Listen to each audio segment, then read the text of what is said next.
Detroit football, is it the best? We'll discuss after their win on Thursday night against Green Bay. We'll do some of that with Willie Colon as well. His thoughts on the Steelers and the future of Aaron Rodgers. We've got Chris Fallica, the Bear from Fox Sports. We love talking college ball with him. We'll talk about the committee and the potential rankings and preview all the conference championship games. A little recap from Denver and life advice.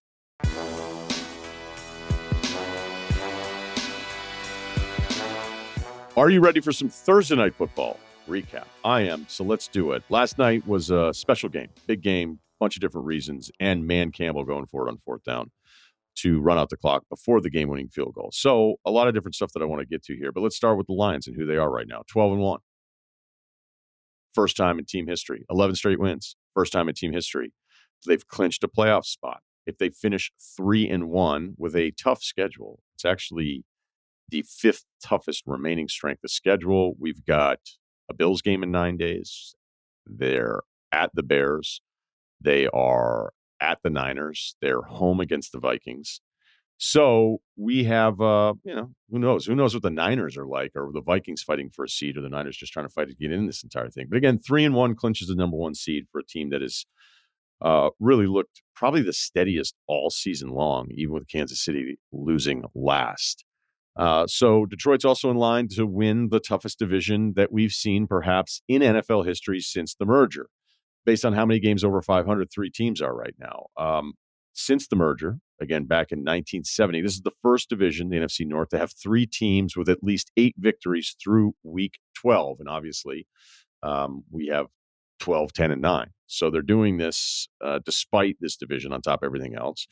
If you look at outside the division, Detroit's 8-1, Minnesota's 9-1, Green Bay's 8-1, Chicago's even 4-5, despite the 4-8 overall record.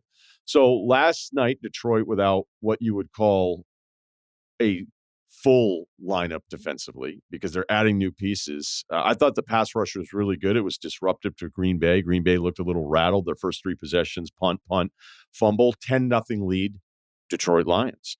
However, Jordan Love, and the reason we all really like him a lot, I think most of us do, he's really good, man.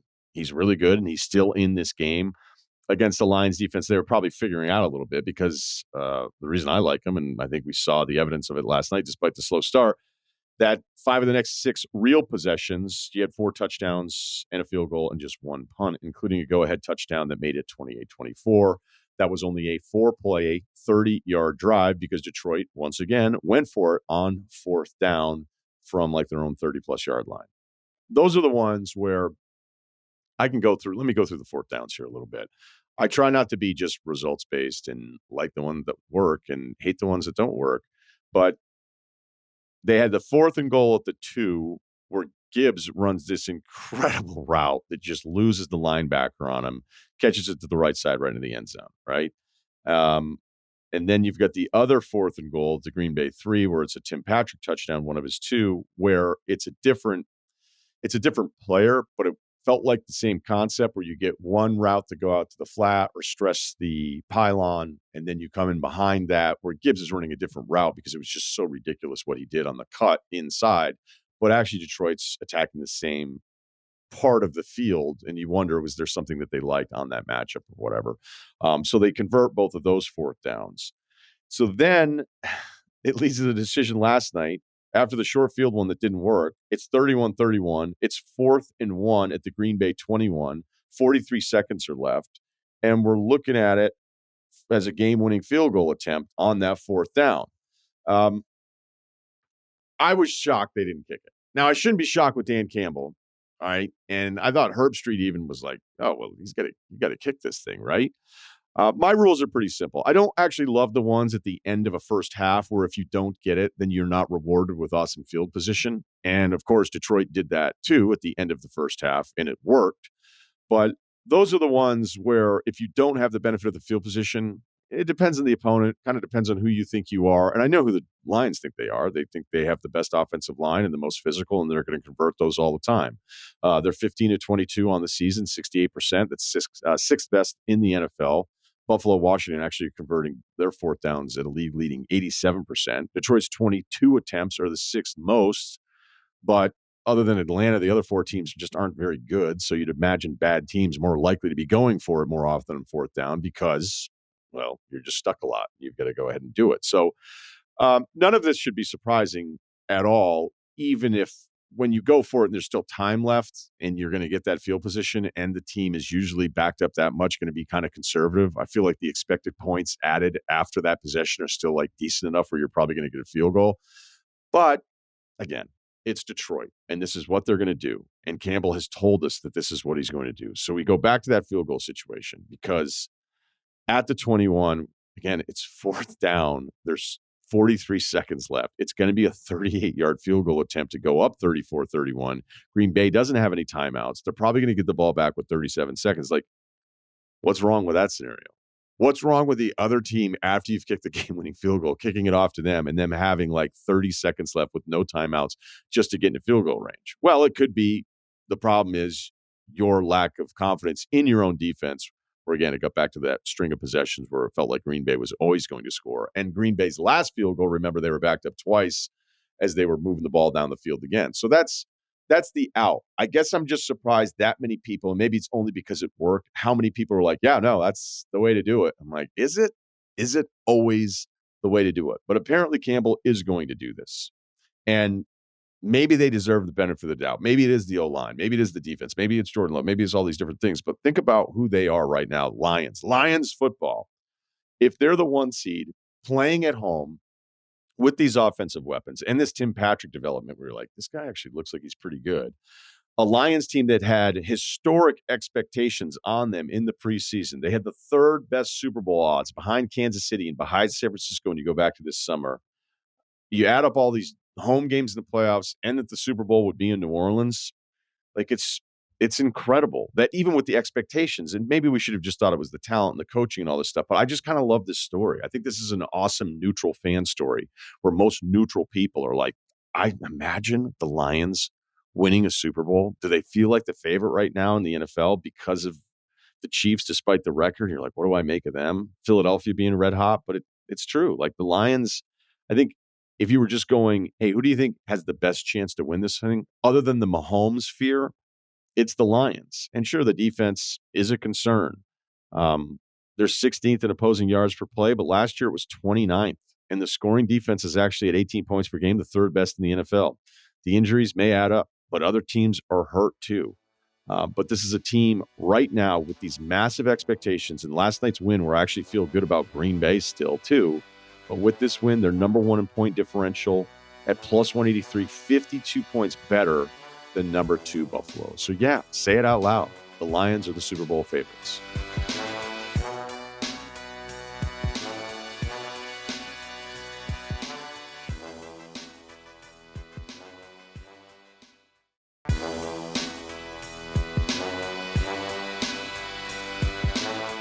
Good friend Willie Colon, former NFL vet, SNY, Fox Sports 1, our guy. What is up, my man? What's going on? Happy holidays, man. I haven't talked to you in a while.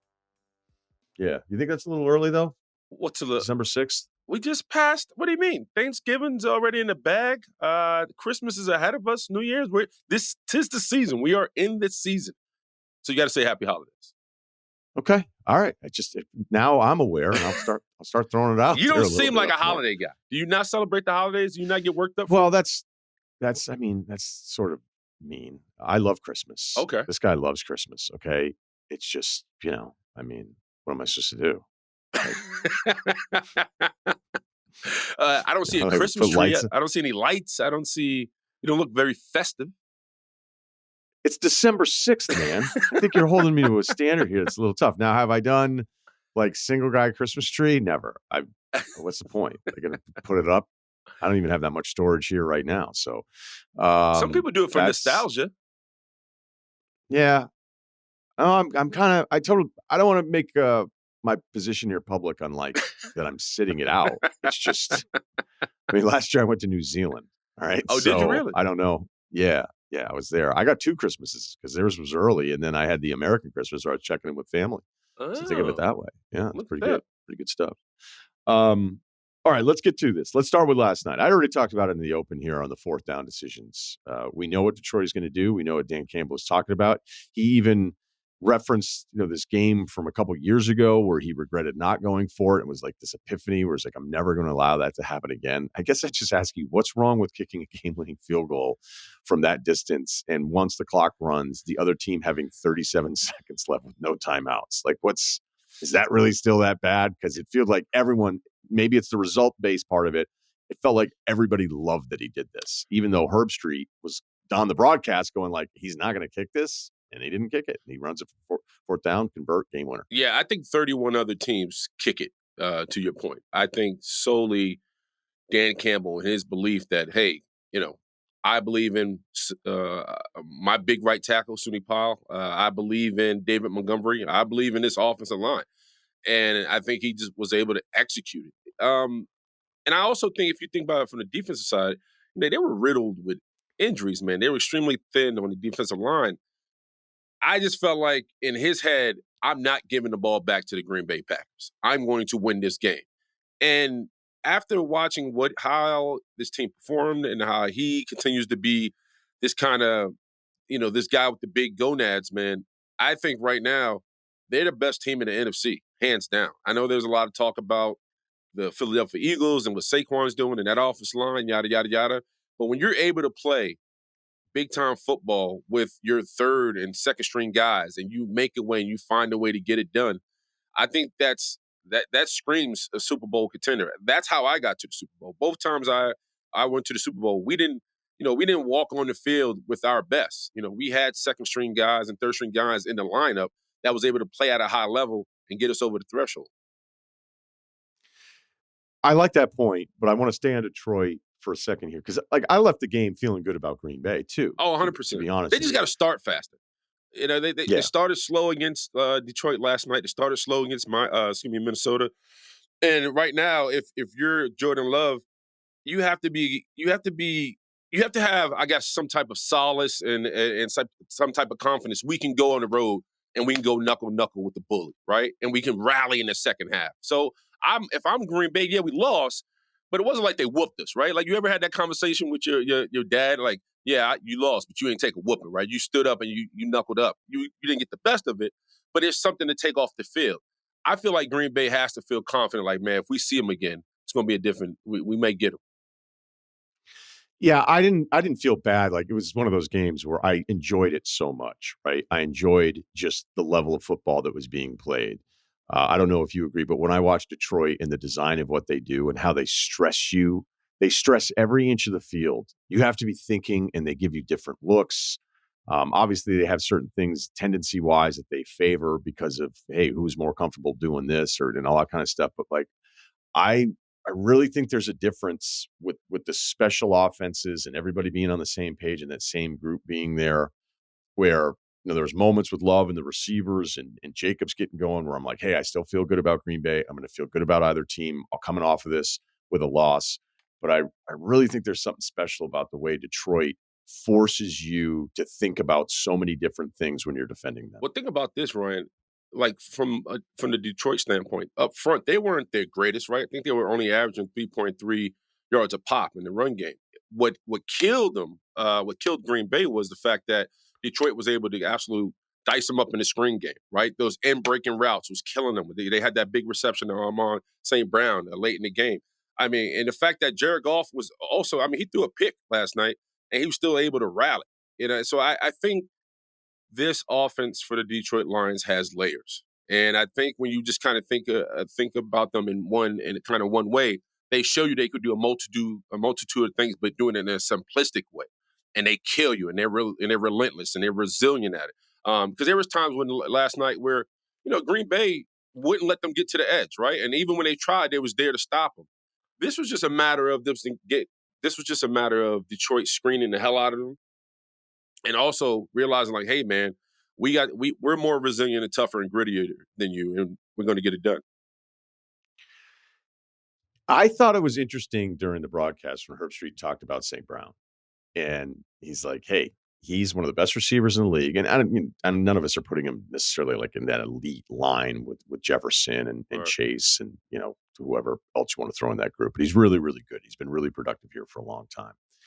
And he made a point during the broadcast to be like, all right, he hasn't gotten the looks. but he's going to be a big part of this game. He did have that huge catch. So, like, storytelling way, it definitely worked out.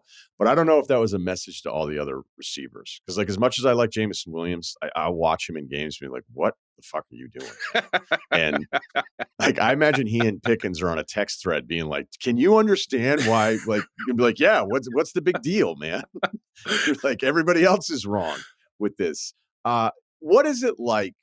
And I don't know if you have a story for us or whatever. I mean, I don't want to turn it back into Antonio Brown stuff, but when you're in a team where it feels like every team has a receiver right now, where you're like, what's your goal?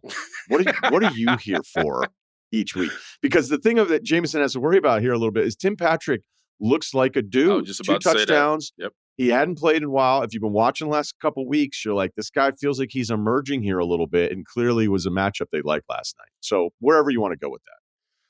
So I guess the question is, have I ever played with a receiver that's kind of shot out, or kind of just, meaning like they're just kind of on their own boat while everybody's trying to? I have. And those are the guys who you need.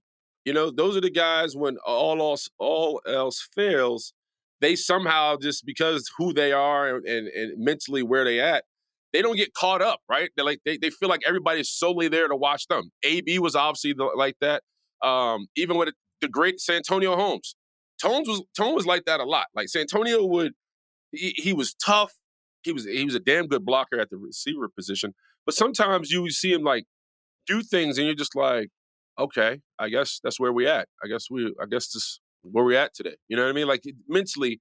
And so I don't know. I think those type of guys you need, because those type of guys pop up in the most opportune situations. I go back to the AFC Championship game where Steelers versus Baltimore.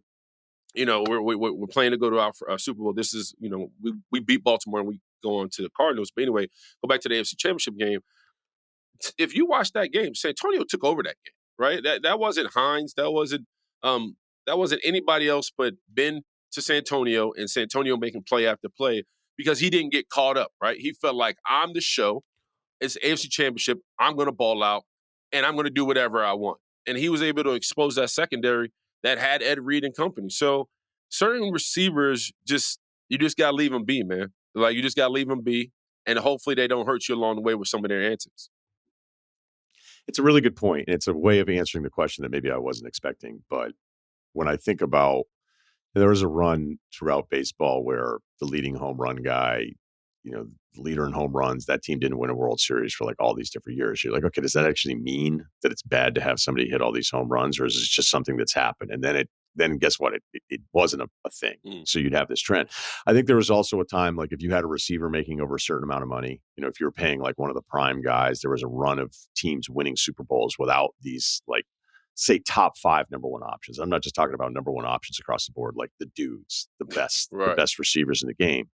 But the way this game is played, and we know the importance of the quarterback and all these other things, I think I am kind of on your side that it feels like, if you don't have one of those dudes that finds a way to get separation, that catches the ball in traffic, that finds a way to make a play on a ball on 3rd and 10 when you absolutely need it, and part of it's the throw and everything else too, right, that it may just be hard. It just may it feels like it's more of a priority, or maybe there's more value. And then because of that value and how hard that position is, you're running all day, you get 3 fucking targets, you're super mad.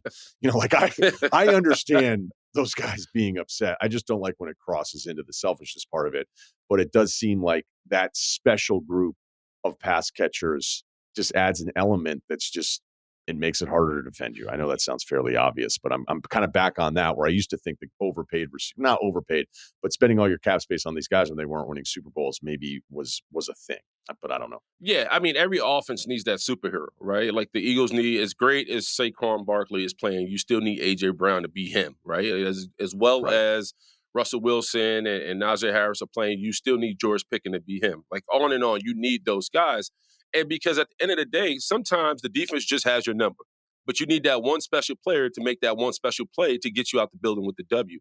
That's very necessary. Like, for Christ's sakes, and I agree with your point. As much as I love St. Brown, and as much as I love Williamson and Sonic and Knuckles and the whole thing they got going, I really like Tim Patrick. I think he was kind of on the outs these last, 7 games. But yesterday, I think he emerged. I think he had his coming out party last night. And him catching that touchdown, I was like, yep, better watch out. The Lions are getting stronger, believe it or not. All right, let's go around then and let's talk a little Steelers here because here we go. I said that's even after the Steelers. Sorry, you didn't get the joke. I apologize. Just looked at me like, what? Like, what the fuck did you just say? Sorry about that. Now I understand what you were doing. Yeah. So that's my fault. I get that. It was actually you gave me the same look my wife gives me when I kind of have like a bit of the Tourette's. I'll just yell out something. She'd be like, what? Did you trip? What the hell was that? I just fumbled out of your mouth. So I apologize. It was actually perfectly timed, and I did a bad job as your partner on that one. Maybe it was Orlovsky, and it was after the Baltimore win. I think it was, and he was just like, "Look, they're still not Super Bowl contenders," and everybody get pissed at him. It's like you can't win games like that just kicking field goals. They're like, they just did. They just beat a division rival. But I agreed with his point because it's going to be hard for me with Russell Wilson to pick him against those other guys. The audience already knows this part of it, so I do want to ask you in that maybe you look at the shootout with Cincinnati, going, "Hey, they have this in them now." Maybe it's also maybe Cincinnati's defense here, but how many teams are you picking them in an AFC Championship game against any of the other teams at the top of the AFC? I don't know why people won't believe. Okay. Here we go. I really don't. I think it's like because it's not the traditional way. It's not a way that you would say, "Oh yeah, I'm gonna put my finger on that." That's why I can see them Super Bowl being a Super Bowl champ or contenders for that much. Listen, the bottom line is it's about winning, right? It doesn't matter how you get there. So if you start with Russell Wilson, I was a little bit on board with that because I was like, hey man, these moon balls running the running game, short throws, I get that, but we're gonna have to attack the middle of the field. Russell's gonna have to find a way to attack the middle of the field by throwing the football. And he did that against Cincinnati. So I was like, boom, we got better. And then I'm looking at our defense. I'm like, okay, we don't have Highsmith. I'm a little worried about that. I knew Herbig was going to be a dog. Answered the bell. Okay, we can stop the run. I get that. And I'm not gonna BS you, Ryan. Cincinnati's really bad on defense. Right? Yeah. So that helps. But overall, I'm a believer that Mike Tomlin is always going to find a way to win. Just like Dan Campbell. It's not traditional. A lot of teams will not go for it on that that possession.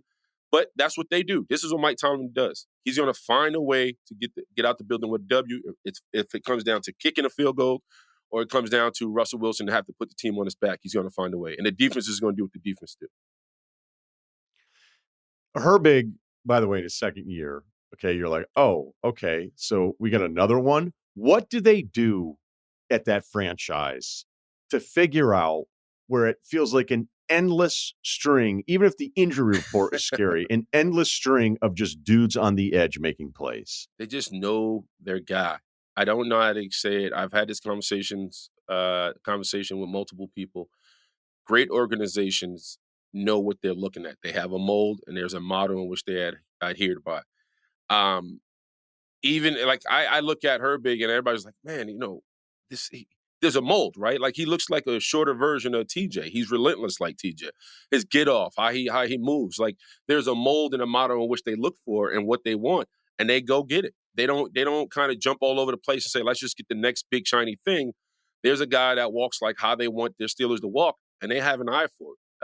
Most organizations don't have that. I think that's why most organizations struggle.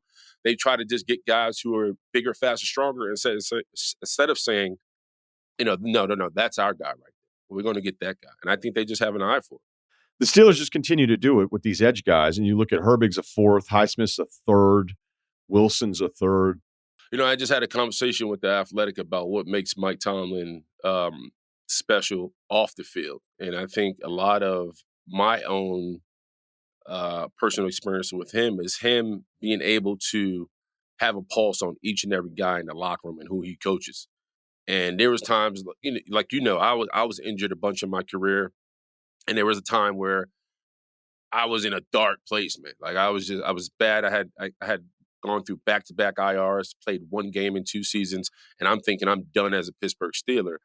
And this dude, the second time I got placed on IR because I tore my tricep week 1 against Baltimore, I thought I was done, man. I mean, I was drinking. I was doing everything you shouldn't do when it comes to recovery.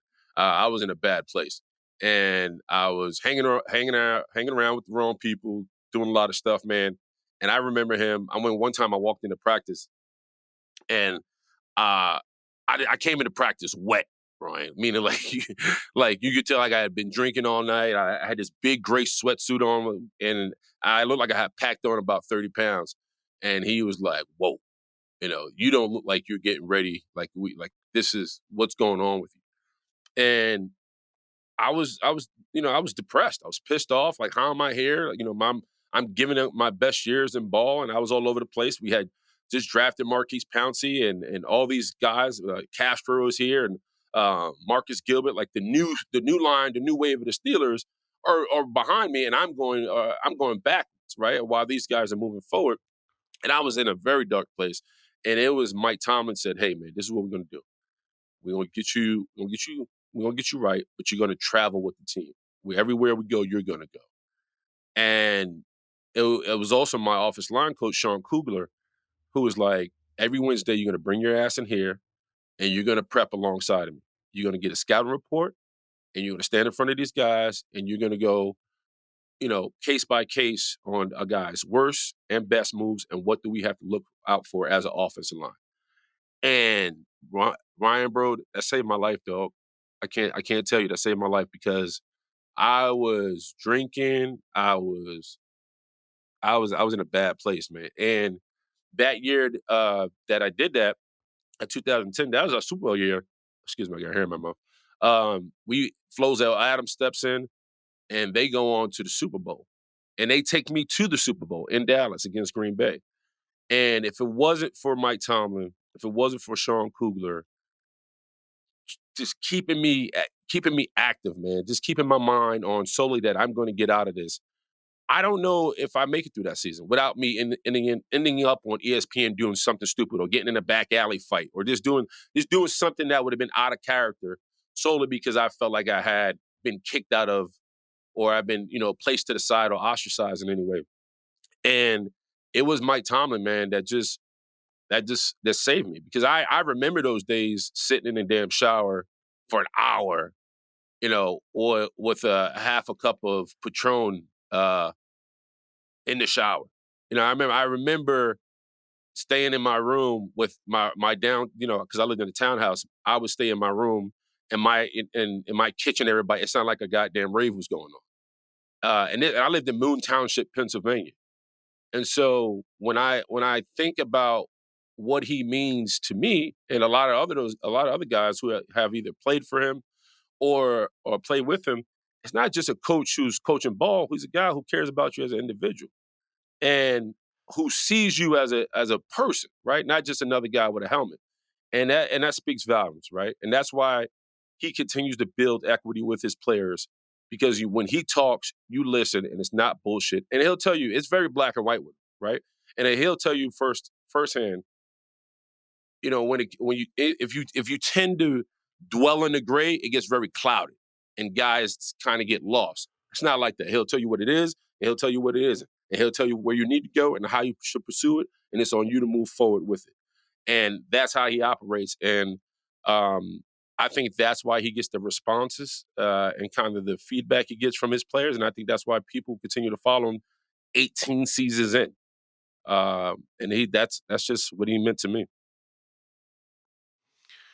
That's a heavy story, man. And it gives me the perspective that I've heard from other players that have played for him. Like I remember when I had this stretch where I was starting to go like, is he really as good of a coach as everybody says he is? There's a couple playoff losses. It's like, well, you can't seem to get through these guys. So I was questioning his status in the league just as a guy with a fucking talk show, right? And Ryan Clark was around, like he was in studio that day, and he heard me talking about it.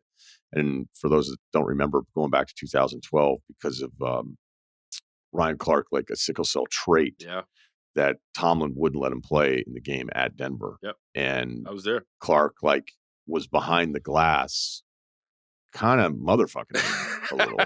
And I was on the air still. So I was like, what's going on back there? And then he I went to commercial and he came running in and was like, can't believe you would say that. Like that guy's, cared about my life and all this kind of stuff. I was like, well, I wasn't getting into his care for your well-being. I was looking at the playoff record, man. Yeah. Like this is the only thing I was doing. But your story, first of all, obviously intense and personal. So thanks again for that. But I think when you have that kind of buy-in in a relationship with a guy like that who doesn't, I think, allow the public to see that. It's very straightforward. It's kind of hard edge, what he shares. And then to know that he can do that and have that kind of relationship with all of you that have played for him, that's probably part of the buy-in and the response of why this team is always good, or at least always competitive every year. That even in the down years, there are years we've gone through that quarterback situation in Pittsburgh as they've shuffled through this now, Duck Hodges, and you're like, they're Mason still Rudolph. competitive, right? Yeah. Exactly. No, I agree. I think I'll say this: I think if you was to ask him about certain stories that players have kind of give this open testimony about how he treated them, he would probably most likely not talk about it, right? Because I think most of the time he's like, that's not for everybody. And I think it's us, the players, president and the former, who say, no, it's not just about preparation. It's not just about strategy with this dude. This son of a bitch is tapped in. He's tapped into everybody that's wearing a Pittsburgh Steelers helmet. And that I've been around. Listen, I had Bill Cowher. I've had Mike Tomlin. I've had Rex Ryan. I've had Todd Bowles. All great in their own individual right. But nobody's like Mike Teague solely because his person-to-person ability, his player-to-person ability is like no other I've ever seen. And I think this generation responds more to that than just some stoic, guy like, oh, let's go get him type guy. I think most guys don't respond to that anymore. Okay, good transition then, because Mike Tomlin leader, Aaron Rodgers leader. You cover the Jets. Why did you laugh? I know it was a bit of a delay the way I didn't sell your Steelers chant. Look, man, I mean, the scary part of all of this is he's just not that great right now. He's okay, but there was the Pats game where I'm like, man, 3rd and long, he's throwing past the sticks. Like, here we go. Yeah. There's a couple other things. And, that Seahawks game was a weird game for a bunch of different reasons. But we've had a bunch of games here. And yeah, I know he's older and he's coming off the injury, but you overhauled all of this stuff for him, the roster, then the coach, and then the GM, which I think most football people felt like Joe Douglas actually did do a good job roster wise. And me too. Yeah, I think all of you do. Like, I don't know why people would argue. Like, every time I look at that defense, I'm like, man, they did a really good job of putting this group together and the pieces on offense. And Rodgers is just playing probably the worst football of his life, which maybe should have been expected at this age post Achilles. But this is not working out. Yeah, I think this is not working out is an understatement. It's an absolute, it's an absolute dumpster fire, man. It's brutal. It's absolutely fucking brutal. And I have to live it Sunday after Sunday after Sunday of the same old goddamn Jets. And I'm tired of talking about the Jets. There's times when I'm on set, I'm like, I don't want to talk about the Jets. I'd rather talk about Love is Blind. I don't know. I'd rather talk about, The Penguin, which is on Netflix, which is kicking ass. The Jets are absolutely brutal. I think it's on Max. Whatever the fuck ever. I know I'm just so frustrated, and people get mad at me, and like, well, Willie, listen. What's frustrating, and I think I've said this before on here. What's frustrating is, man, when you watch Quentin Williams coming out of Alabama, you watch Sauce Gardner coming out of Cincinnati, Garrett Wilson coming out of Ohio State. These guys come from winning programs, right? And there's a core. There was a core that was drafted to the New York Jets to believe like these were going to be the guys that, because of their talent, their grit, their character, they're going to change around. They're going to change the perception of the New York Jets. That has not happened. And when Zach Wilson, that whole debacle dealing with Zach Wilson, that once that left the building and you brought in Aaron Rodgers, these guys brought in. They're like, all right, we got a Hall of Fame quarterback, and all we have to do is let Aaron Rodgers be and let him do what he's been doing for all of his career. And I'm sitting there Sunday after Sunday, watch this guy go backwards, man. You talk about how the injuries, you talk about the miscues between him and Garrett Wilson. Like, he missed a wide open slogo Sunday against the Seahawks. And I'm saying to myself, anybody in high school can make that throw, right? Like, how is you almost said me, but I appreciate but my point is, like, this is a 4-time MVP. He should be able to make that throw in his sleep, and he missed him. And we could go down the rabbit hole with Todd Downing and what he's been able to do and not been able to do. We could talk about the firing of Robert Saleh. Since they fired him, they're 1-5. We could talk about this defense who valid their scheme is solid, but personnel-wise, they're struggling. They don't have the beef eaters they had last year. Like Al Woods, Quentin Jefferson, and JFM are no longer there. So now you're playing with a bunch of decent rotational guys like Ken Lawrence, Solomon Thomas. Those guys, they're not great, right? Those are guys you throw in for a play two to give your starters a breather. And with the loss of Jermaine Johnson, who was great at setting the edge, and now you have Hassan Reddick, who's like, listen, I'm not about to die for this team. I'm about to do what I need to do so I can get the hell up out of here. So, and then now you talk about Woody Johnson. I mean, Woody Johnson came down from his chair and benched Tony Adams, right? He fired Rex Hogan, Joe Douglas's assistant GM. And now you talk about Joe Douglas is gone, Salah's gone. Like, the whole thing is just, it's a mess. It's a mess. And it starts with Woody Johnson, and it starts with Aaron Rodgers, because when you sold your soul to Aaron Rodgers and he brought on his own circus, whether it was Alan Lazard, Randall Cobb, Devontae Adams, Nathaniel Hackett, nothing's worked. Nothing's fucking worked. And he hasn't worked. And if anything, he looks like he's getting worse.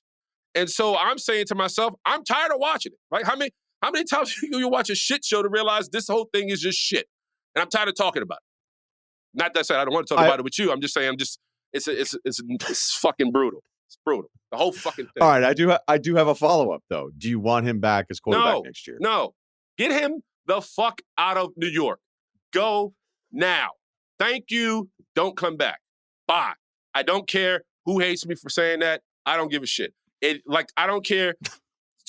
I'd rather start Tyrod Taylor. I know he's fucking made of plastic, but I just know what I got with him. I know he's a bridge quarterback. I don't care. Tired of Aaron Rodgers. I don't want to see it no more. Don't. He's 41 years old, and for the neck up, as sharp as can be. I give him that. From the neck down, bro, he's shot. That happens.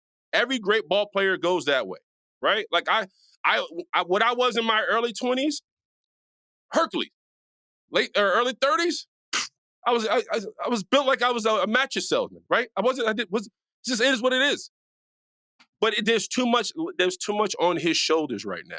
And they're asking him to be a world beater, and he just doesn't have it. I don't even care, and I said this on my post game. I don't care that he's smug and somewhat cocky. I don't care about that, because I was okay with that when he was playing like an MVP. I could take that. But when you don't play like an MVP and you're smug and you're calling out Mike Williams and you're saying, in your presser, like, well, it's not just me out there, there's 11 other guys. Yeah, but not one guy of those 11 guys. You say, hey, if you want me, you got to bring on 5 other people, and we got to do things my way. Doesn't happen. So you are different, and you have to adhere to that. You are special. You were born special, Aaron Rodgers, and we invested and we brought in for that, for you to be that guy, and it hasn't worked. And so now you're talking about bringing in a 42-year-old quarterback who can barely recover from a strained hamstring or ankle. Sorry, that was a lot. Just didn't mean to go in the rant there. It's just pinned in me. Sorry about that. I don't know where else to go here. So let me finish here. I don't hate him. I'm just pissed off at the whole situation. I don't hate him. People can hate. I don't. Doesn't sound like you like him. You're right. I'm just frustrated. Yeah. Well, we can hear it. That was sounded like you needed to say that. Okay. And I've said it before. I guess I didn't know there was that much left in me. I'm sorry. Let's do this quick exercise. So the way the AFC seedings are today, Kansas City 1 seed. So you'd be looking at Bills Broncos. Would you pick the Steelers in the rematch at home against the Ravens? Yeah, why not? With Lamar Jackson's boogeyman. All right. Hands down. So say it goes chalk. Would you pick Pittsburgh at Buffalo? That one scares me. That scares me because of want to get a gauge. Yeah, that scares me because of Josh Allen. And offensively, I mean, they beat you up. And with his ability to tuck it and run and his ability to improv, and the Steelers right now, Valor, we're stout against the run, and our secondary scares me. We got to figure it out in the back end. We haven't been as solid, especially I think that proved that Sunday against the Bengals. But Buffalo scared me, so I'm a little timid against Buffalo. I just wanted to get the timidity ranking off of you. That's all. Always great catching up, my man. Have a great weekend. Willie Colon. I appreciate it, brother.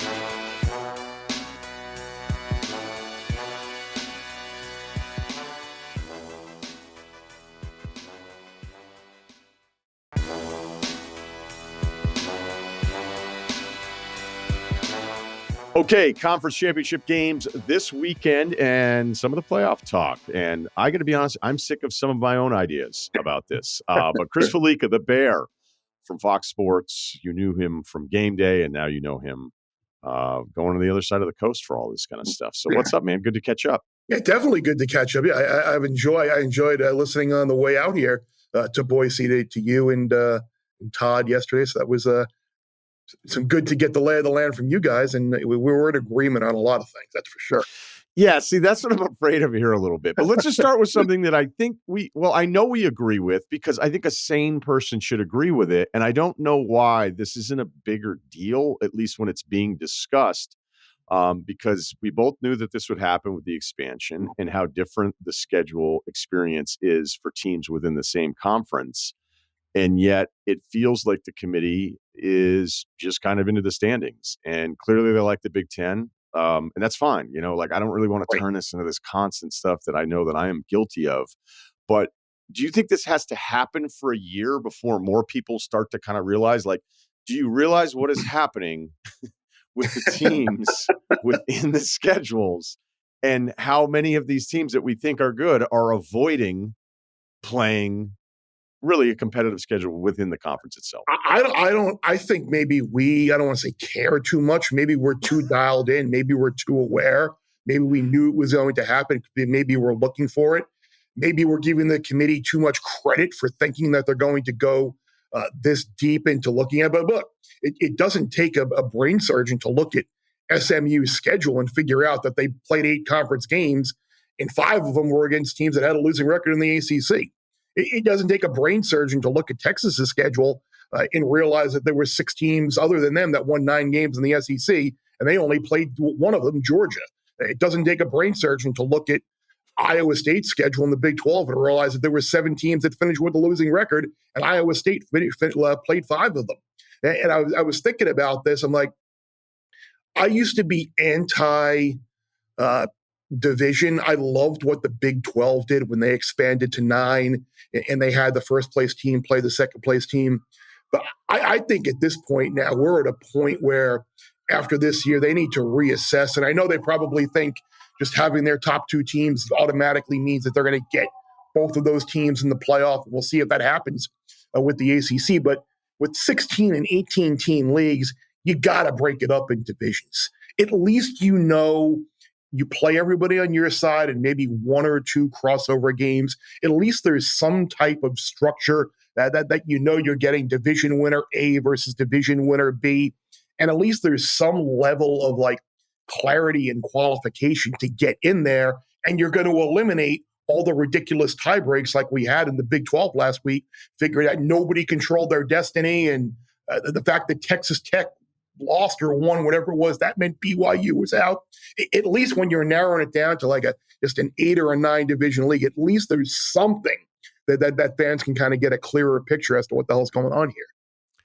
Yeah, and by the way, the results may be right. I mean, Texas may be the best team in the SEC. Mm-hmm. When I watch SMU, I'm like, that's a good team. And I think the beginning of the year, there was a bit of a BYU hangover because I think BYU was picked 13th in the conference. Right. And then we realized, even though BYU stumbles here towards the end, BYU's a tough out. I think SMU was a double-digit favorite at home. And then they lose that one. And you're like, okay, well, what's up with SMU? So I don't really have, I'm with you. They're going to have to figure something out. I guess I'm just shocked at the void of just the discussion. I don't see it on game day. I don't really even see it on your show. I don't know when they do the playoff releasing show if they're really digging into do you see what is happening? And that makes me wonder if that conversation is even happening. Because, like, I'll point, and again, it's just going to sound like an SEC thing for me, but how does Georgia lose at Ole Miss on the road and drop 9 spots, and Ohio State loses at home to Michigan and they drop 4 spots? And that's the kind of stuff where I was like, but Penn State is still up there. Penn State could end up being the 1 seed. If they beat Oregon, I don't even know that I'm going to have that much of an issue with it. I won't be doing a next day, I can't believe Penn State's the number 1 team in the country, although it still feels a little weird to say it out loud. But hey, look, an Oregon win is going to be a massive win if they can pull that kind of stuff off. So I don't like making arguments where I'm like, now I don't have anything else to offer and I'm just tearing this whole thing apart. It just feels like there is a void of that being part of the discussion when it's 12 teams. I don't mind if someone goes, yeah, I know they have an extra loss, but if we're just going 1 loss, 2 loss, 3 loss, then what's the point of even having a committee? Just tell me what the standings are and I'll watch the playoffs. Yeah, I think this committee did a pretty bad job all along. I think they were really just doing what you said, a lot of loss ordering, hoping that it was going to play itself out and they weren't going to have to make a difficult decision. And now they probably may be in a position where if SMU were to lose, they may have to put themselves in making a difficult position. 2 things, getting to what you were talking about. The first one with the Ohio State drop and the Georgia drop. I think with the Georgia drop at the time, remember, they did not have a win over Tennessee. So that win over Tennessee, I think, really was able to rebuild a lot of the respect and status that they lost with the other loss that they had at Ole Miss, where they really were non-competitive for most of the game there. And I was having this and I have taken a lot of incoming from people about this, like, when Ohio State lost, at least like you're dropping them and you're comparing them to everyone else. Yeah, that was a brutal, awful, terrible loss, but you still had a win over Penn State and in-state college where they didn't score an offensive touchdown. You still had a win over Indiana. We don't think Indiana is great, but the committee does, and the committee still has them as a top 10 team. And their other loss was a 1-point loss on the road against a team that's number 1 in the country. So I think over the body of work, and you had 12 games to factor everything in, who would you put ahead of Ohio State in that position, even off of a terrible loss? I had fun this week going through just kind of shooting holes and like the playing water cooler fan for all these other teams. Like, hey, Tennessee, well, yeah, you lost to a team that lost to a team that went winless in the Big 12. Like, if you want to get like that dumb, like a lot of fans do. So I could get that. And then the other thing you mentioned about Penn State being the number 1 team, and I don't want to say a hard time with it. It's amazing that it could happen because I don't think, like you said, anyone throughout the course of the year thought Penn State would be possibly to be the number 1 team in the country. But I almost wonder if there's a scenario where, say both underdogs win tomorrow, say Penn State wins, say Georgia wins. Like, why wouldn't Georgia have a chance to be the number 1 overall seed? You could potentially have 4 wins over playoff teams. You could have the 2 wins over Texas. You have the win over Tennessee. If Clemson were to beat SMU, that's 4. Penn State, yeah, you beat number 1 Oregon, but at the same, that's it. Illinois, yeah, you beat Illinois at home in October or whatever, great. But like you can make a really good case that based on the computer ratings, strength schedule, strength of record, quality wins, number of quality, like Georgia would have an excellent case to being the number 1 seed. Now, will the committee do it? No, I think they take the easy way out and put Penn State. But I don't think that as college football fans and reporters and people who love and discuss the sport, that should just be rubber stamped.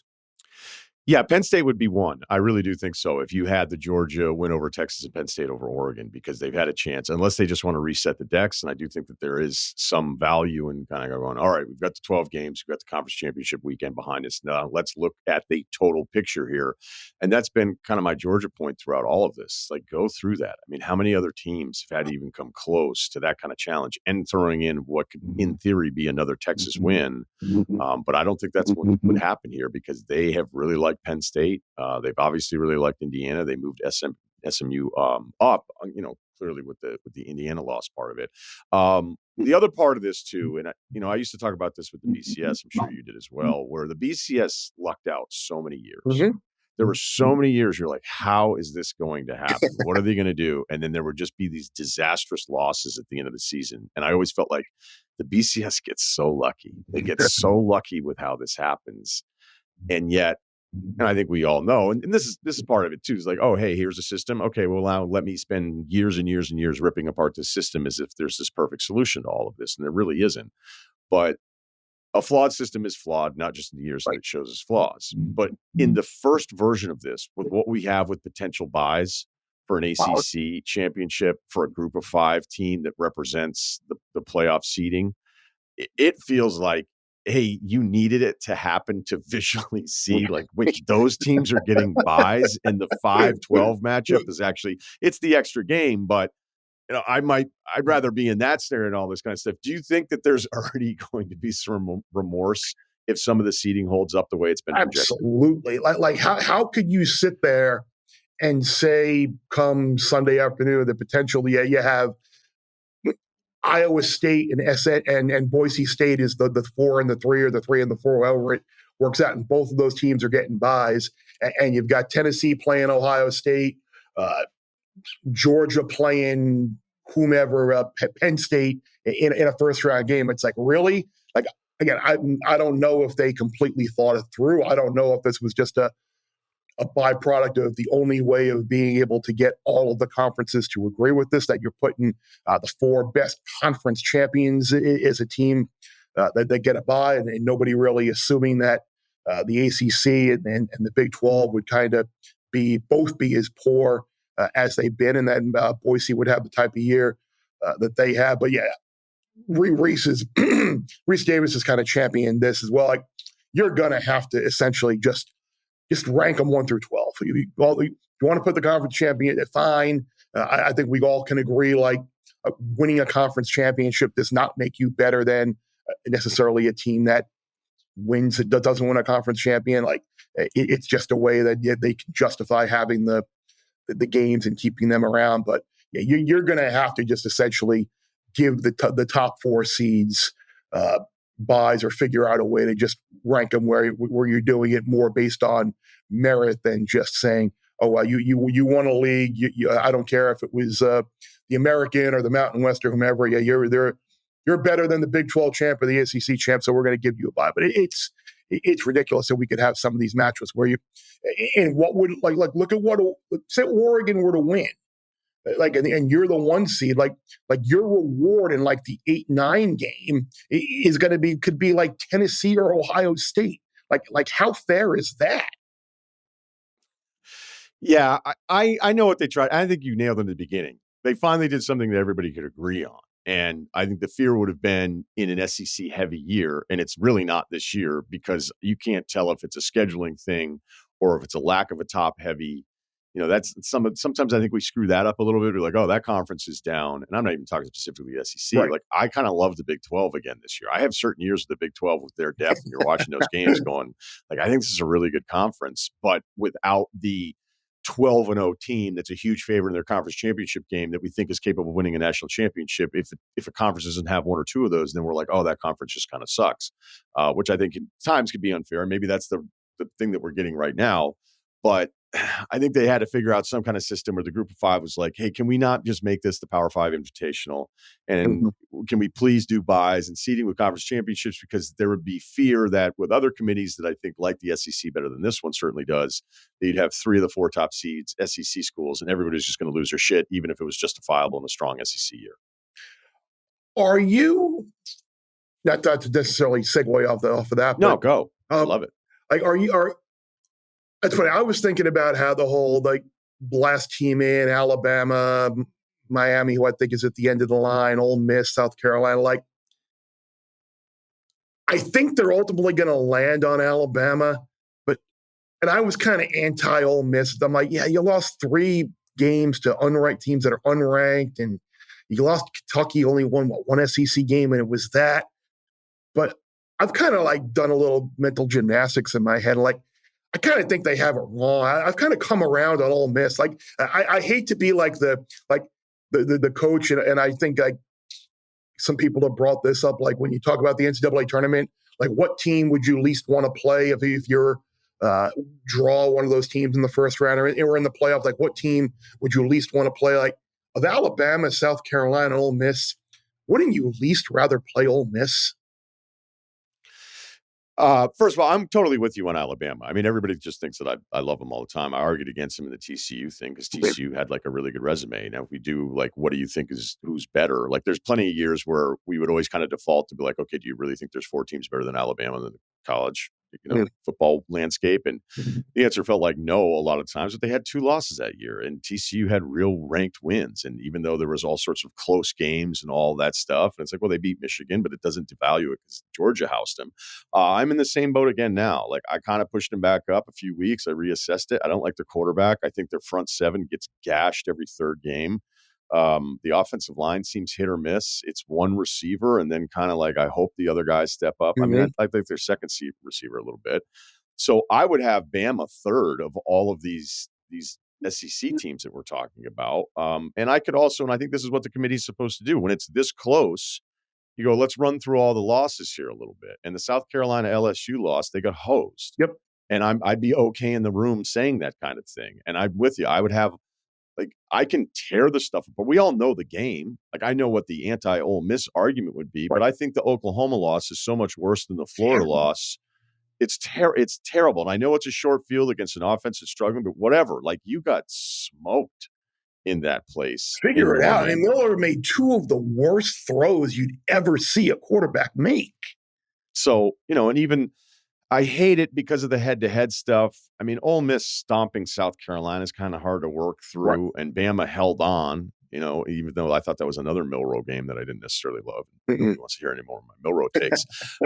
I am not aligned. I am not aligned at all with the committee on having Bama up there. I think where you lose me is when it is, as you alluded to, the Miami Bama ranking, where look, they just have Miami. The committee bailed on Miami, and it seems like everybody else had, even though they're 12th as of right now. But that doesn't include Arizona State being ranked behind them as the top Big 12 team.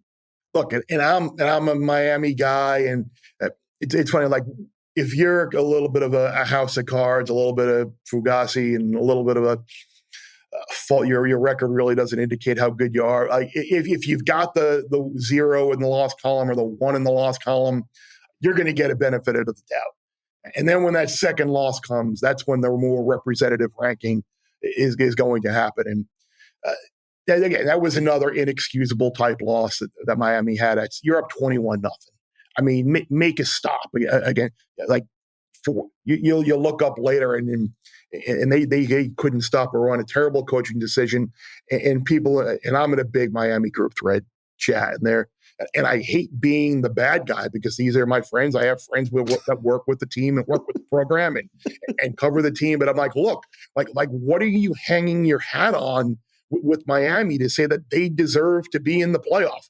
Their power ratings are the lowest of the worst of any of them. Their strength of schedule is the worst of any of them. They don't have a win to hang their hat on. Yes, you're basically saying Cam Ward and we went 10-2 in the ACC. Okay, but you also have the worst defense of any of the playoff contenders by a lot, and just nothing to hang your hat on. Every game that you played over the last 2 months of the year, with the exception of the FSU game, was either you were trailing going a fourth or you're led by less than a touchdown. So I putting Miami in would have been maybe the path of least resistance because they had the fewest losses. But at the same time, it would not have been the right thing to do based on quality wins and how good these teams actually are. Yeah, I know there's some defensive numbers floating around there where Bama is actually behind Miami in some of them. But if you go like yards per play, that might tell you better. There's some metrics that would. So we can dance around all that stuff, and then you can just start talking about opponents. But I just don't know how anybody could watch Miami all year and not come to kind of the 12-game conclusion of, well, it felt dangerous all the time. And are they really worthy of jumping some of these 3-loss SEC teams? Bama, and again, I don't need to repeat myself all over again. If somebody else would say, hey, Bama's out, like, I'm not going to tell them that they're wrong. It doesn't seem like the committee's leaning that way, but it sounds like you would have Ole Miss, Bama, and South Carolina ahead of Miami. Yeah, I absolutely would have all three of them. What about Arizona State? What about Arizona State today? Because the AP and the committee are not doing that. The AP is, the committee is not. Yeah, I think I'm okay. I don't feel strongly either way about that. I mean, ASU's defense isn't great, and now that'll be interesting to see how they do on Saturday without really their only wide receiver in the lineup. And I know Iowa State has struggled stopping the run all year long, but without Jordan out there, like, does that make Iowa State's task a little bit easy in terms of stopping Scadaboo, that you don't necessarily have to devote resources to stopping the passing game in Levitt as well? So be curious to see how that plays. I don't feel strongly either way about the ASU Miami argument. Real quick, to put a bow on it, I think the Syracuse loss is still better than the Oklahoma loss. Like, who do you think is better right now, Syracuse or Oklahoma? Syracuse. I mean, yeah, I kind of like Syracuse. The amazing thing is, you look at Syracuse, you're like, how the hell did that team lose at home to Stanford? I know, right? Well, look, man, maybe the ACC a little tougher than we realized. Yeah, exactly. Throw the records out when it's Cuse and Stanford. It's funny. I'm trying to, like, we talked about the SEC and like how it's not the conference that it's been, and how it is not as strong as it's been. You look at how the Power Four is done against each other in these non-conference games. Like, they're still the only conference with a winning record against the rest of the Power Four, and you've got both Georgia and South Carolina beat the ACC potential champion, or a team that at least is in the conference title game in Clemson. Like, you look at the ACC, like, they didn't beat a single team not against the Power Five that's currently ranked. So it's like, again, we talked about, like, does the committee look at, like, who you're missing in the schedule and who you're playing in the schedule? Probably not. I don't even think they're going that far to look like ranked opponents in non-conference games as well. It's just, I like doing these end of the season filters to kind of, like, just throw stuff out there and have people get mad at me. Or you can do the Danny Cannell argument in Georgia Tech, Georgia, where you're like, look at what Georgia Tech did against Miami, but look what they did against Georgia. They scored 42 points against Georgia, conveniently leaving out the 8 overtimes of scoring. Yeah. So, I was going to say, you factor in like 16 points, I think, for overtime. They had 17, 15, and 8 overtimes. But look, if it looks good, tweet it. All right, let's do some of the conference championship games. By the way, how didn't Georgia Tech just run Haynes King a couple of times in some of those early overtimes? Like, if you do that, you probably win. I love that kid, man. Mm-hmm. I mean, think about it. You want to talk like Cuse and some of the other, like, depth teams, and this is the going through 3 months of watching it. But you're like, when Georgia Tech had him, like, that's a good team. Yeah. They're not, so it makes it sound like you're kind of apologizing. But I totally get in the play calling. Maybe they were afraid he was going to die. It's also true. Right. Because he looked like he needed medical attention for the last hour of that. That was a Friday night game, right? Yep. Okay. Let's go through it. Give me your confidence to least confidence of the conference championship games. Most confident. I'm going to say Georgia. I feel pretty good about Georgia's matchup against Texas. I think that their defensive line, the way they handled Texas's offensive line in that first meeting, that they're getting healthier now. And on the flip side, Georgia didn't have, I believe, their starting right guard and right tackle in that meeting down in Austin. It just could be one of those things that it's a bad matchup for Texas. Quinn Ewers, like, you think, because you hear, like, number one recruit and how he transferred and where he was, that you think he's going to be this all-world quarterback. It doesn't add up necessarily with what I've seen. I'm curious if we get some Arch Manning, because I think if you look at Georgia, they do much better against offenses that do not have a running quarterback. And I think obviously most defenses do, but they stop running backs from running. We're just talking about Haynes King. Like if you don't have a running threat as a quarterback, maybe this is why maybe we see some Arch Manning. But I think Georgia does win. I think they beat Texas for a second time. So that's my most confident. You know what's funny, though? The running quarterback thing, I used to always love it when Saban was in Bama. And it's like, that guy is Bama. They're pretty good in Bama, but they struggle against those running quarterbs. You're like, you mean Cam Newton and Deshaun Watson and Johnny exactly. You mean all the Heisman guys, like what in NFL players? Yeah, no way. I can't believe they struggle against him. I think there's a Sark part of this where because of what they experienced in the first half, which was, I think, the most dominant. So weird. Like, that was so horrifying what Georgia was able to do, especially with those three guys in the front seven. Okay. So I'm thinking, could Sark go, all right, boys, now we know what they can do. Now we're a little bit ready. I completely agree with you, Arch. I worry about the tackles injury report because he's still on it now, Banks. And Beck, by the way, like Beck is not somebody that I dial in for, like, I expect a great game out of Carson Beck. The kickoff, I just kind of shrug and be like, we'll see what we got today. But I'm more aligned with you. He's been better the last few weeks. He hasn't thrown a pick, so he has. Yeah, but the Georgia Tech games, something was going on in the first half. He threw a third down pass in the dart. Tate Ratledge grabbed him on the sideline and was kind of like, you need to fucking wake up. That's what it felt like. Maybe I was reading it wrong, but it was clear that Tate was like, something needs to change here. And he woke up in the Tennessee game. That was a bit of a slow start or whatever. So, like, I am aligned, though, with you. I feel like it might just be a bad matchup. So I know you're going to run here. So let's just run through your picks for the rest of the conference games. Yeah, I do like Clemson, plus the point. Is Vegas going to be, if the Vegas odds maker is just going to be that wrong to open up Clemson as a 3-point favorite and have this thing flip all the way to the other side, to have SMU minus 2.5 or 3? Yeah, there's more pressure on SMU now.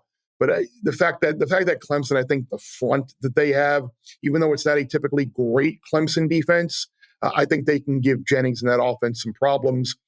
Klubnik has had a very low key great year, and you know how Dabo rolls. Like, he'll get all wound up, emotional, and a little old Clemson 3 losses. Yeah, we're still the kings of the ACC in basically a home game. So I do like Clemson, and I like Iowa State for the reasons I talked about earlier.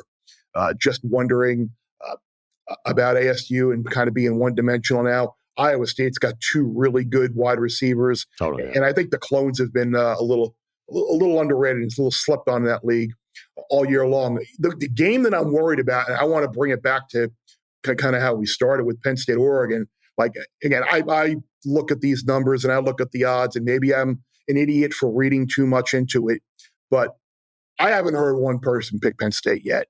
And this number is held solid at Oregon minus 3.5 all week. I mean, that would worry me if I were an Oregon backer, and I like Oregon minus 3.5. And a lot of people have their power ratings with Oregon being like a 5 or a 5.5 point favorite in this game. And the number hasn't budged. That tells me the odds makers are very comfortable booking the Oregon money. They think Penn State potentially is the right side. And I know they have not done well in the role of underdog under James Franklin. I know they have not done well against top 5 and top 10 teams against James Franklin, but they'll probably have a pretty good crowd advantage there. Again, is that ultimately they're going to win the game? No, but it feels like the odds makers in Las Vegas are telling you that Penn State is probably the right side here. Yeah, I don't know if it's a Penn State history thing of feeling like, but it's new history because they haven't had to face Oregon in some of this stuff. And I've pointed out, like, it's been a while since there's been a really good Penn State win. And I think it's the Utah Rose Bowl game, but there's some flaws in that one because of the Rising injury. And as soon as they brought in the backup, I think he threw a pick. So, but I do like Penn State. Like, I've watched them enough this year. I think I like them better this year. The Ohio State thing is repetitive and it's frustrating and all that stuff. But at least I know, like, talent-wise, there's some dudes they can throw out there against an Oregon team that's been number 1 in the country here for a while. I don't know if it's a lack of travel because the Ducks normally do travel, but then when you're asking, it's like, okay, you get to travel for this game and you get to travel for your first playoff game. So I know that the ticket part of it for Indianapolis has been pretty underwhelming. Yeah. And you would imagine it's still going to be a heavier Penn State thing because it's just a little bit easier. But yeah, that line, when that came out, I'm like, man, because you're figuring based on both teams, you're like, it's probably minus 6.5. It's minus 6. Like, Oregon should feel like they should be an overwhelming favorite in that, and it's not. So it scared the shit out of me.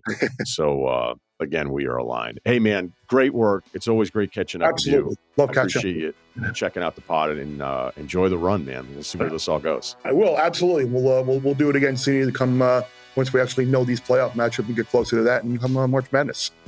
Perfect. Chris Fallica, Fox Sports, the Bear.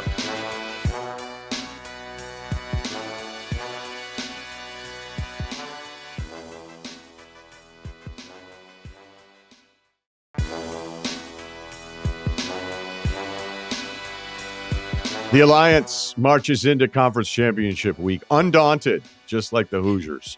All right. Should we maybe be a little daunted? Yes, I am. So we just missed it. We went no special sauce last week, and we missed it on a field goal. Kyle, you have nothing to apologize for. I'm supposed to be the anchor. I'm supposed to be not the anchor, the rudder of this ship. And I would say it's been off. Misaligned throughout, but 3-1, but we missed it on an Army field goal. Yeah, that would have made basically all our money back too for the season. Would have broke even. But hey, we're on to conference championship week. Let's go. We're on to conference championship week. Absolutely. Okay. Who wants to go first? Wargon, why don't you go first? You just run the world. Yeah. Yeah, I'm going to the Penn State game. I think I like Oregon in the game, but Penn State plus 1.5, the third quarter spread. Oh, It's shit. happening right now. This guy's just taking his shirt off. They're a second half team. Even against Ohio State, they would have covered this. So it's minus 156, plus 1.5 for the third quarter. Okay. What an incredible bet. Okay. I guess the outcome of this game is open, right? It's just the third quarter. Just the third quarter. They could lose by 50, but if they win the third quarter, then exactly, we're back. Well, then we'll just keep the through line here. I found Oregon. You can get Oregon at plus 1.5, and I'll do that. It's just close. I don't know. It's less than a field goal, right, guys? Wow, we have a lot of stuff going on here. We're gonna get this. Jesus. Give me Tate Ratledge 2 pancakes. I like that bet. Okay. That seems, man. Maybe That's this allowed, isn't the one right? you. That seems It allowed. is. it could happen. Is.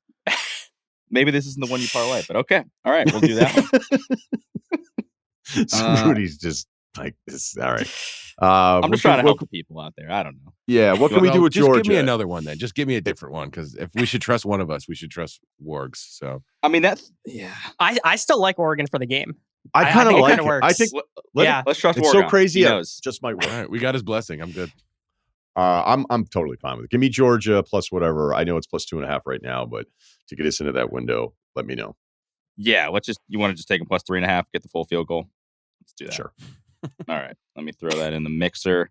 All right, Ryan's got Georgia plus 3.5, and I'm going to take Clemson plus 3.5. That gets us to almost plus 800, boys. Not quite making it all back, but at least not a terrible loss for the season. So, feeling good. This might be our last one. I don't know. If we're going to do a bowl thing. We're going to pick bowl games, but until NBA season. Okay. Couch Money Research. The couch play as of right now is Cincinnati minus 5.5 at Dallas. The money play is you're taking the Rams plus 1 at home against the Bills. And the sharp play is Jags plus 3.5 at Tennessee. So Good luck. There you go. Yep. Good luck with all that. We've got an NBA pick for you. Those have been going pretty well, actually. So don't worry about it.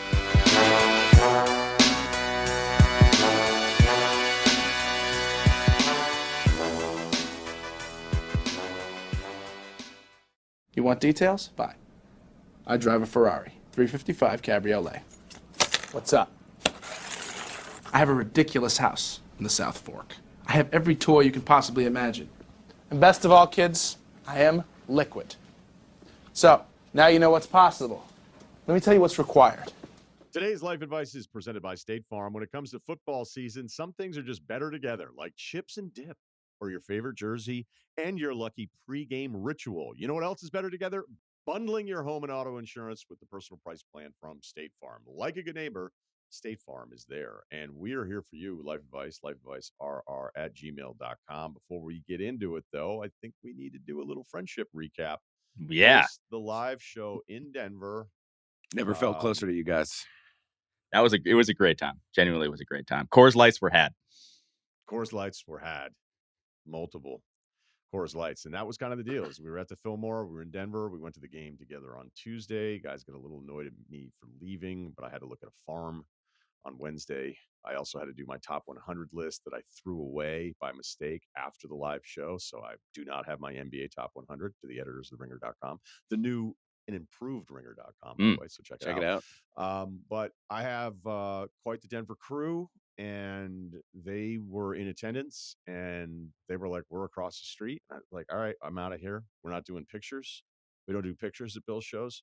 So I went across the street, and then I sent a text to the guys. I said, we are across the street, and everybody hung out. And we saw a near fight between skateboard meth guys, I think. Yep. Yeah. One of those guys kept coming up to me and just like chatting me up, and he smelled so bad. But hey, man, I tried to give him a pep talk. I'm like, stop getting trapped. And he's like, I know. It's just my personality. I'm like, stop getting trapped over there, man. Try to work it out with him. I don't know. He was just like, I don't know. I don't have it in me to say like, hey, guy, get away from me. So I was like, hey, just give me a look. But he never looked at me. So that's how good of a guy he is. Yeah, he came up to me at the jukebox and was like, I hope you put together a reel. Like, you better hit this right. And at first I was like, oh, yeah, no, I'm picking out. So he's like, I'm watching you. I'm like, now we're done. Now we're done talking. Yeah, too far. I'm not that cool, there bro. There was one female in the bar the entire time. So Denver living up to its early 2000s nickname of Menver. And she had like a weird outfit on, didn't she? Dude, well, she had accessories. She had a pony on a stick. So she was walking around riding this, like, if you were a little kid dressed up as a witch for Halloween and you would ride a broom around the neighborhood getting candy, she had a pony at the end of hers, and she would go from spot to spot in the bar riding this. Then asked the bartender to stash it in the storage room. I was like, what happened? Did she leave it here? He's like, no, that's like the guy's girlfriend. I don't know. I'm just going to put it back here. Like he does it often. I'm like, okay, cool. But Bill hung out with us too. So we went deep. Dude, he went from like, I'm just going to go home to, I'm saying Ryan just said he's literally next door. And he was like, all right. And then he stayed till like 1:30 in the morning. Fucking awesome. It was good. IPA Bill. Yeah, it was good. Yeah. It was good. Good to see it. He loved your buddy. He was a big fan of one of Ryan's friends. I have this friend, Tim Walsh, who just, everybody likes him. And he's good at it. And it's actually very genuine. He's not a phony about it. Ceruti met him the night before. Yeah, he was cool as hell. And then, Bill sent me a text. Is Tim there? I was blown away. Did he really? My friend group is like freaking out about the whole thing. But then there was a couple ex-military there that were talking up the recent news and then taking Bill through the whole thing. And then the next day, Bill was like, I was ready to just hand those guys microphones and podcasting equipment and be like, all right, you're our conspiracy theory podcast. Go. You guys start tonight. So it was good. Everybody hung out. And then the funniest part is on the plane back to LA the next day, none of us had talked about what our itinerary was. And I walked right in, front row, Kyle, empty seat, Bill. And then the three of us. Front row, Kyle. First class? First class, Kyle. Let's go. I saw Bill's like face when he like turned around and saw that I was already in the same row as him. He was like, did they upgrade you? I was like, nah, I did it myself. And I think I'm a grown ass man. Yeah, I think I scored a couple points there. It was also funny because dudes were furiously getting in bets based on their location for the FanDuel app. And then Kyle had an Ocean's 11, 12, 13 decision to make. And then Bill was sending me clips of the headlines saying Bill Simmons ripped for comparing his pickup game to LeBron James, which made the rounds. Russillo eviscerates Bill Simmons. Yeah. And then I started my Henry V book, which is awesome, by the way. Really excited about it. Okay. All right. Anything else to add? Great time. So. The vibes are back, boys. Good to see you guys. Denver's a nice city. Yep. Enjoyed it. I'll say this. Ceruti left first. Time? I'll say that. I've never been. Wait, what'd you say, Kyle? I said Ceruti left first. That's all I'll say. I left first. What do you mean? Oh, in the morning? The bar? We all left at the same time. Nah, I don't think so, bub. It was all pretty. It was over. We were all leaving. My Uber came first. Like, I don't like that at all. Kyle, I had a cigarette with you outside. Like I don't need my credential. I don't need my bona fides. Started smoking. Yes. I was starting to get nervous near the end. I was like, I don't know if I brought enough for you guys. I broke my my only bachelor parties and weddings rule for Kyle. And it was great. And I was happy. I take it back. Cut that out, Wargon. Thank you. Yeah, no, leave it in. But I think what happened was Ceruti announced to the group that he was leaving a little bit earlier, and then maybe we're losing a bit of time on that. He was still there. Because I remember when he said goodbye to me, and then I looked up like 30 minutes later, and he was still talking to one of my friends. So I just remember Bill saying, Ceruti left? I was like, wow, that's like a weird thing to hear him We say. were all leaving. I don't know. We were all outside. What is? And then my Uber came about 20 minutes before we left, and we still were. Yeah, I guess I didn't. Yeah, I thought it was like 1 a.m. All right. Anyway, okay. I got back at 2. That's all I'll say. Anyway, what did you do? Where'd you go? What do you mean? It was like 1:50. They kept the bar open an extra while. Yeah, because that turned into a nice little Wednesday for that staff. Yeah, out of nowhere, there was 30 dudes in there. Yeah. And then my favorite move was I stopped on the ride home and I pounded one of those Pedialites before I went to bed. I cannot express how amazing. It's one of the smartest things I've done in years. Okay. Let's see here. Emails. Is a friend overstaying welcome? Okay. Player comp is Ohio State Mark Club Trill Titus. No stats, but we'll give you a lot of great high fives. Nice. Dude, if you ever played in like a pickup game with Titus, you would wonder why I wasn't in the NBA. A few months ago, a friend of mine decided to move to the same city as me, like a friend should do. I offered my guest room for him to crash while he looked for his own place. He is a good roommate, helps my dog, cleans up after himself, and doesn't make a lot of noise. But it has now been 2.5 months, and he hasn't looked at any places or made any effort to. I understand that it takes time in a new city, but also I want my place back to myself. Know the feeling. How long do I have to give him until I say something? How do I approach it without affecting the relationship? I should mention I'm also his boss at work. Whoa. I put the question. Maybe the most important part of this. Yeah. Sounds like you have the juice. It's your place and he works for You're fired. Right. So here's the deal. The clock starts now. Because if you haven't said anything in 2.5 months, his uncomfortability meter hasn't even started yet. So you have to start the clock. Doesn't mean he's going to be out of there next week. Doesn't mean you have to say you have 30 days, you're out of here, because it sounds like you don't want to be like that. Stern but fair. But a lot of friendships in this dynamic don't want to be that stern, right?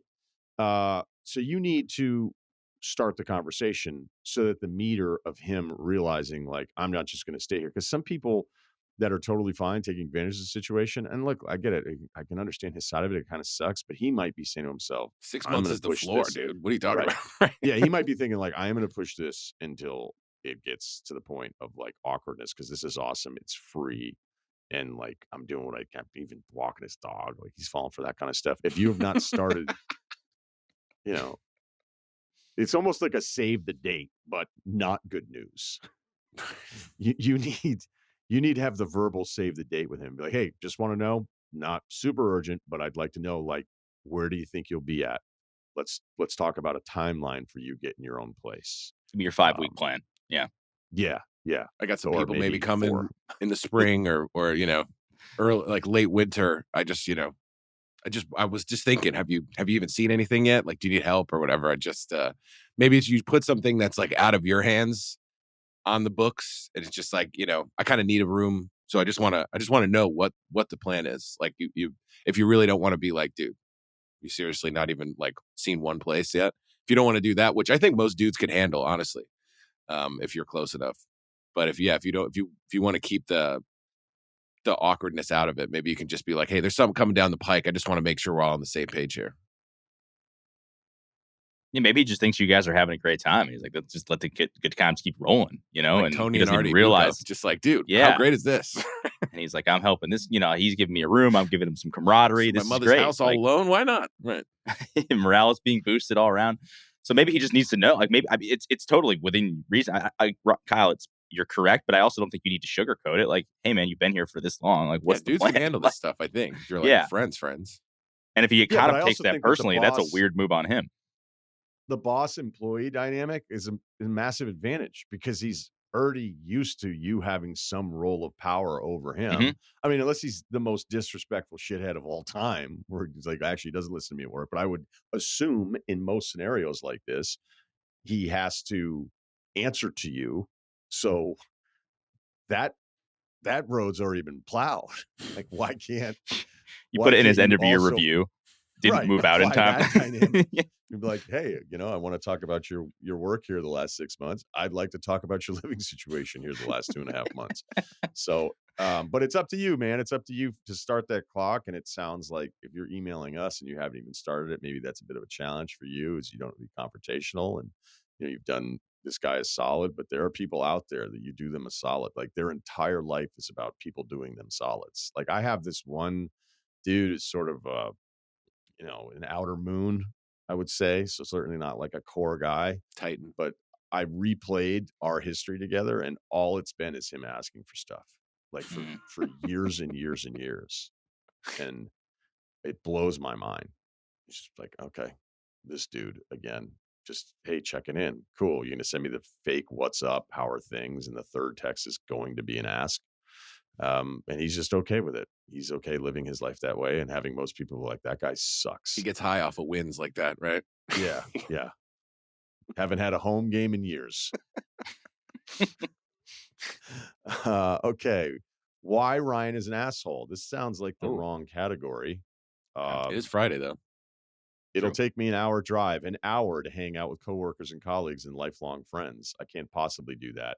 Take a day and hang out, man. It means a lot to Kyle and Van, and he still won't do it. Lifelong friends, Kyle? How long? I mean, no, that's not true. I'm not even going to hand. Yeah, I met your lifelong friends. Those guys are awesome. Van, lifelong friend? Love Van. Not a lifelong friend. Also, the end of that pod, do it. He said he would do it. So I might just go on a 2-day fucking bender and do a Monday show. Stay at the Roosevelt, right in town. Go, hey, I didn't watch any football. Start Monday's show that way. We're gonna read an ad and do 3 life advices, but I just didn't watch anything. It's a friendship. Segment 1 is all hot takes. Please subscribe. Yeah. Just reading box scores. Yeah, we're not. Hey, which rappers are like wide receivers?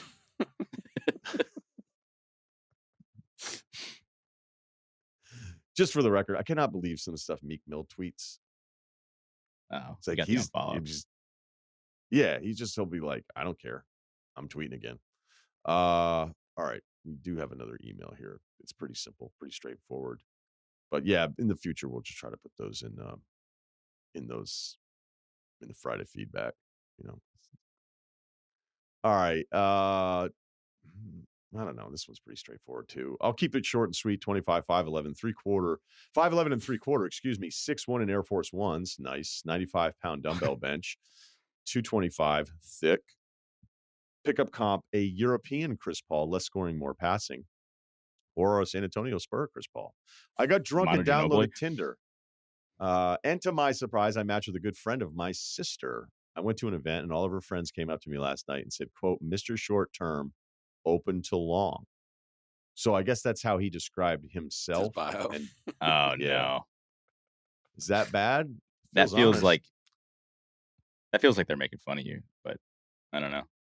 It is exactly that. Yeah. What else would it be? Yeah. Right. I think Ceruti's trying to be nice.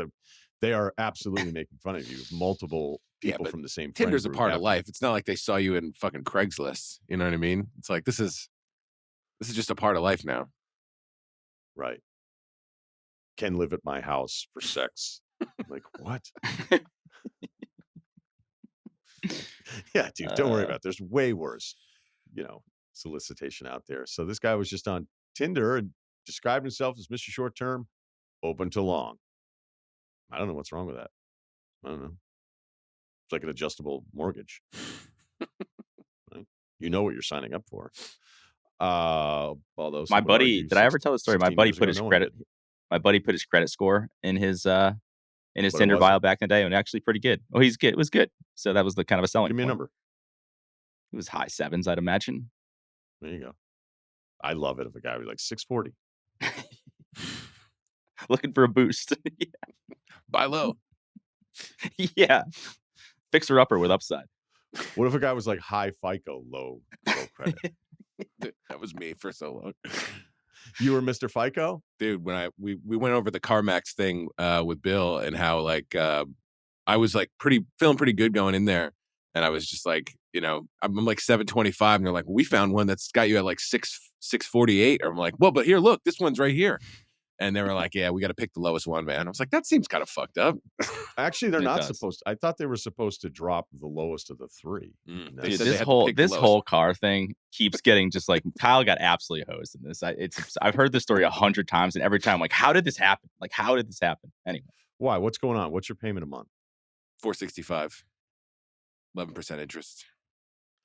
11% interest. He got $25,000 and somehow lost money. Like, that's what happened. Listen, it's probably more like 40% me being Kyle and 60% Carmax being Carmax. But I'd like to. Sounds like we're not going to be doing any of their reads anytime soon. It's been a while. It's been a while. I think we were doing their reads at some point. So 11% seems a little high, but I mean, are you thinking about 11% when the wind's going through your hair and you're on the highway? Not at all, Probably dude. not. But I am looking at the gas mile. It's like, what the fuck, man? We're down to a quarter tank. I feel like I just filled this thing up before I left. 14 miles to the gallon. To drive down. V8s, man. I'd invite you down, but the gas alone. Okay. All right. So back to our email here. I rarely do this. Decent looking guy. He sent a picture. Good looking cat. Nice little smile. Intense eyes, though. I rarely do this. Decent looking guy. I'm now super embarrassed. I didn't even mean to match with her. Another one of my friends is way hotter. Am I done for? I like this. I like rough intros. I like. So you both swiped right. That's interesting. So she swiped right and then told her friends, and then they made fun of you. That sucks. Yeah. Will you guys take me through this, because I still don't really understand. Well, yeah, if they both swiped right, if they matched, right? Yeah. So they had to both actively do something to match. Yeah, it's not. Here's what they're doing. You're 25. You had a few. You download the app. People have been there. To Ceruti's point, at least you weren't on Craigslist, or not having an ad, which is another tier of shame. And then, they just kind of wanted it. It's almost like adults throwing rocks at each other at a playground. Like, I actually think it's a little flirty, and I think it's a good start for you. Now, you may have burned it with the friend. Were you even in the game to begin with? Let's be honest. Let's do some self-assessment here. But you have something funny the next time that you see them, where you can all kind of laugh about it. I actually think there's a massive, those rocky. How you handle those type of terrain. Still land the plane, right? Like, hey, what the hell's going on with this crosswind? But you still got to where you needed to go. And I think these can actually pay off a little bit, because now you have something a little bit different than everybody else, even if, and by the way, I don't even think you should be that embarrassed. I mean, who cares? It's not like, you got into like some real deep messaging, and then, right. she showed you like your paragraphs that you sent. But the other thing is, I think, and I've seen like videos of this where I think girls like maybe get together and watch one of their friends like just go through Tinder. Mm-hmm. So like, I wonder if it's oh my God, fucking Mike matches me. And then she like screenshotted it, sent to everyone, or they were all together like, no. Oh my God, is that Mike? Like, I don't know. I don't know which one it was. I don't know if that makes you feel better or worse, but like, it might not have been like, probably worse. Look how hilarious this is. I'm going to send it around. Maybe they were just all, gathered around this phone. I know I've seen that in videos. So, I mean, I don't think dudes operate that way, but I think that's just one of those divides. So who knows? It's been a minute. It feels worse after that possibility. Yeah, it's been a minute, but since I was in the app game, it was probably 2014. I don't know. Who knows? 10 years ago. And I was only on Tinder, but you'd run into the, so I have two younger sisters. You'd run into like, you get one of their friends. That was always like, no, absolutely not. Like I just don't think you can cross pollinate there. It's always also the drunk guy might not even be looking. He's just like, how fast can my finger swipe right? And I'll weed it out later. He's just like, let me just use up all my, swipes for the day, and we'll see if there's any bites. Then we'll decide what to do with it. The ultimate green light guy. Yeah. Guy hits a new state, like he boots up the Wi-Fi on the plane and just moves around 20-mile range. Just tell him, like, at least I know where my head is at and what my priorities are. What are your bios? Health and wellness. What you see is what you get. Maybe make a shirt, wear it out with all of them. They're like, he's so the Tinder bio shirt. Yeah. All right, that's life advice. Today's life advice was presented by State Farm. The personal price plan lets you call the play so you can choose the right coverage at a price that's right for you. Talk to a State Farm agent today to learn how you can bundle and save with the personal price plan. Like a good neighbor, State Farm is there. Prices are based on rating plans that vary by state. Coverage options are selected by the customer. Availability, amount of discounts, and savings and eligibility vary by state. Dope. All right, thanks to Kyle, thanks to Wargon, thanks to Ceruti. That is the Ryen Russillo podcast. We are back, normal schedule next week, Monday, Wednesday, and Friday. We'll have live on Monday. Championships.